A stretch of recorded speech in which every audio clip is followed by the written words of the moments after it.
Hello and welcome to AirgunWeb.com, your home for honest, real-world airgun reviews and information, where we bring you the facts, not fluff.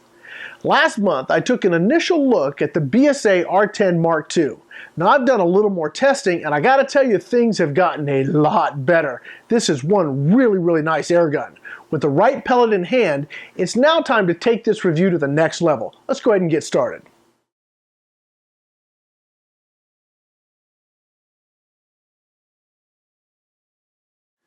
Let's go ahead and get our airgun ready for the range.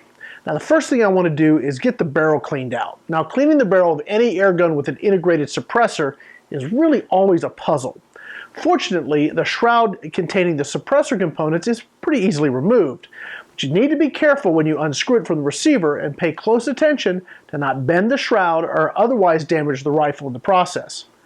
Now, ideally, you'd want a pull-through system to clean from the breech, but unfortunately, this just doesn't work that way. I even tried using a straw to bypass the suppressor components, but my one-piece rod wasn't long enough. So the only way I know, other than maybe having to remove the barrel completely, is to remove the shroud. It comes off very easily. You simply just turn it just like that, remove it, clean your barrel, and then put it back. The one thing that I also always do is make sure to put a rag or something here in the breech, right in here, so that if any of my patches come through, they don't fall down in the mechanism. Keeps all that nice and clean. Now, once the barrel is clean, the next thing I'm going to want to do, and what I have done with this rifle, is I want to get the trigger set up to work right. Now, the trigger has 3 adjustments, and it's best to remove the stock so that you can get to them easily. The first adjustment is right in front of the trigger post and adjusts the position of the first stage. The farmost screw at the end of the trigger assembly adjusts the trigger tension. Now, I've backed this out to create a very light sub 1 pound trigger pull. This thing is very light at this point.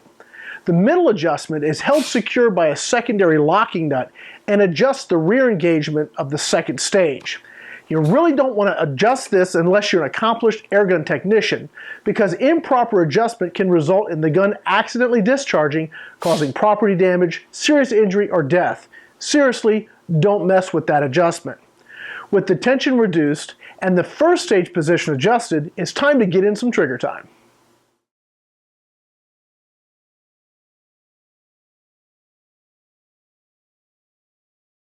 Last month, we looked at the BSA using a 200 bar, which gave us 35 shots with a relatively tight extreme spread.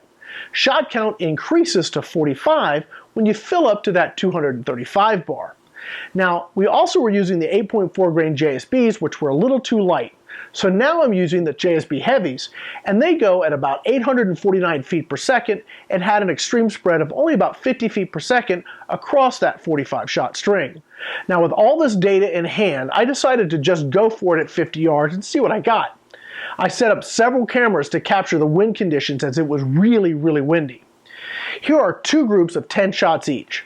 The first group was shot at the center of the bull, and the next shot was shot at the number 8 on the outside edge of the target. Notice the wind indicator flags during these groups. It was really blowing.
So let's take a look at our final summary. Now that I've got the trigger dialed in just the way I like, I've got a clean barrel, and I've got the heavier JSB pellets in hand, the BSA performed just like I hoped it would. Now, 1-inch accuracy at 50 yards is pretty tough for any airgun, but the BSA was able to come very close to that in the wind, with many shots hitting the same hole over and over. Frankly, this is exactly what airgunning is all about for me. When I can set up at the bench and put in groups like this with that kind of wind blowing, it's hard for me to not get really excited.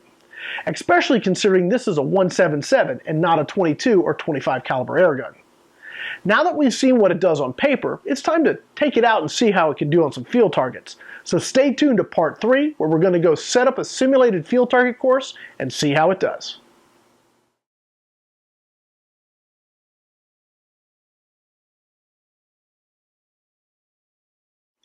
I'd like to take a moment and thank the folks at Pyramid Air for sponsoring AirgunWeb in this video. When you're looking at your next airgun or you're looking to fill your next airgun supply order, please visit www.pyramidair.com or give them a call at 888-262-4867. And please be sure to let them know that you learned about them right here at AirgunWeb. When you're looking for honest, real-world airgun reviews, think AirgunWeb, where we tell you the facts, not fluff. I'm Rick Eutsler with AirgunWeb.com. Thanks again for watching.